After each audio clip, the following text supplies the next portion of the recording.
सभी को मेरा नमस्कार। मैं करुणा लक्ष्मी केस। आज मैं साई उपन्यास के तीसरे भाग का दूसरा दृश्य आपके समक्ष प्रस्तुत करने वाली हूँ। हनुमान जी के मंदिर के चबूतरे पर बैठकर साईं चिलम पी रहे थे। उनके आसपास जवान लड़कों का जमघट लगा था। साईं के साथ गप्पे लगाने में उनको मजा आता था। वे कई सवाल उन्हें पूछते और साईं भी उनके मजेदार जवाब देते रहते और उनका प्रबोधन भी किया करते थे। हनुमान जी के मंदिर की बगल में ही एक बड़ा सा पत्थर का गोला था। बहुत भारी था। पहले कसरत करने वाले लोग उसे कंधे पर उठाया करते थे। उस गोले को कंधे पर उठाना ताकतवर होने का प्रतीक था। जो भी वो गोला उठाता उसका सीना अभिमान से फूल जाता था। साईं और जवान लड़कों की बातें रंग ला रही थी कि वहीं कहीं से एक कुत्ता आया और उस पत्थर के गोले के पास गया और पल पर रुककर उसने अपनी डांग उठाकर पेशाब करने का इरादा जाहिर किया कि तभी कुछ लड़कों का उस ओर ध्यान गया और हट चल निकल, इस तरह का लड़कों ने शोर मचाया।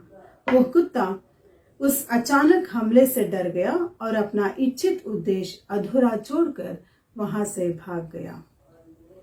क्यों भगाया रे उस कुत्ते को? साईं ने हंसकर सवाल किया। क्यों से क्या मतलब?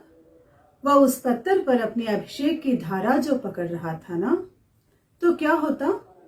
वो गोला कोई सामान्य गोला नहीं है बाबा। पहले पहलवान लोग उसे कंधे पर उठाया करते थे। एक लड़के ने जानकारी दी। पहले लेते थे ना? साईं ने गूढ़ बात की। मतलब अब कोई उठाता नहीं है ना? फिर तो वो सामान्य पत्थर ही है। लड़के चुप हो गए। उनसे कुछ कहते नहीं बना। साईं का कथन मजाक नहीं था। उसमें निश्चित ही कोई गहरी बात थी। क्यों लड़कों, तुम सब तो जवान हो, चलो उठाकर देखो। ना ना, क्या? नहीं, हमसे नहीं होगा। हम थोड़े ना पहलवान हैं। हम कहाँ कसरत करते हैं। चार चार जन मिलकर उठाकर देखिए, उसके लिए वर्जिश की क्या जरूरत। जी ऐसा हो सकता है, उठाओ फिर। और चार लड़के आगे बढ़े। हट्टे कट्टे नौजवान लड़के। उस अश्मगोल को उन्होंने चारों ओर से जोर लगाया और उठाने की कोशिश करने लगे। पर टाई टाई फिस, उठाना तो दूर, वो गोला अपनी जगह से एक सुत भी हिला नहीं। बहुत कोशिश की गई। पहले चार लड़के हार गए और फिर दूसरे चार उस राक्षसी गोले से भिड़ गए। फिर वही साईं हंस रहे थे। अब ऐसा कीजिए, 8 लोग बढ़िए और उठाइए उस पत्थर को। साईं ने फरमाया। 8 लोग आगे बढ़े, पर अब उसमें आत्मविश्वास नहीं रहा।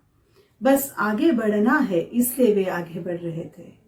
असफलता मिलेगी इसका यकीन था और ऐसा ही हुआ। उफ करके वे अष्टवीर पीछे हट गए और साईं के पास चबूतरे पर आकर बैठ गए। थक गए पट्टों? जी साईं। कैसी जवानी आपकी। सीने पर सह्याद्री का पहाड़ उठाने की हिम्मत रखनी चाहिए तुमको। जिसमें आत्मविश्वास ही नहीं वो जवानी नहीं। जिसमें जिद ही नहीं वो जवानी ही नहीं। खौलता खून, उफनता जोश और अदम्य इच्छा शक्ति का नाम ही जवानी है। साईं जी, कहना आसान है पर करना उतना ही मुश्किल। उन अष्टवीरों में से एक, जिसको साईं की बात से ठेस लग गई थी, बोल उठा। मुश्किल क्यों? एक बात पूछूं? हाँ पूछ। आपकी वेशभूषा पहलवान की है ना? बिल्कुल। आप पहलवान हैं? मुझे ताकत का शौक है। फिर आप ही आइए ना और उठाइए इस पत्थर को। देखते हैं, किसी ने साईं को ही चुनौती दी। हाँ हाँ हाँ, देखते हैं, उठाइए। उठाकर दिखाइए ना। लड़कों ने शोर मचाया।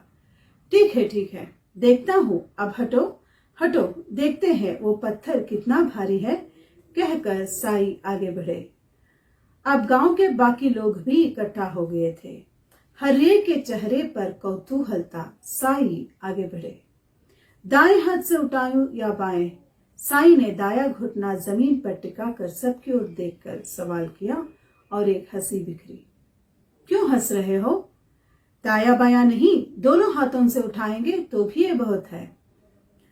आज तक किसी ने भी ये गोला एक हाथ से उठाया हो? मैंने तो नहीं देखा, किसी बुजुर्ग ने कहा।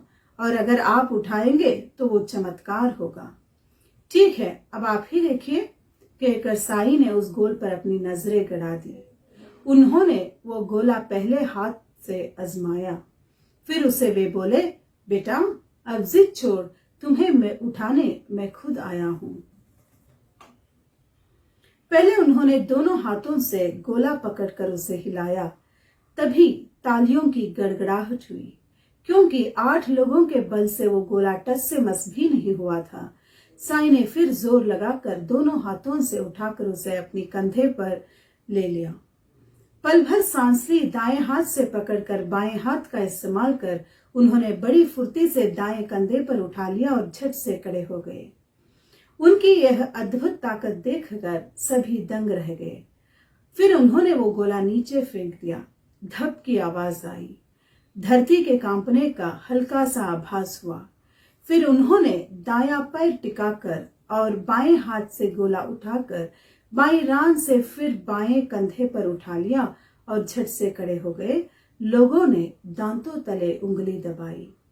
यह केवल आश्चर्य की ही नहीं, तर्कातीत था। साई की नाक फड़क रही थी। साई की जय, साई महाराज की जय। उत्स्फूर्तता से घोषणाएं होने लगी।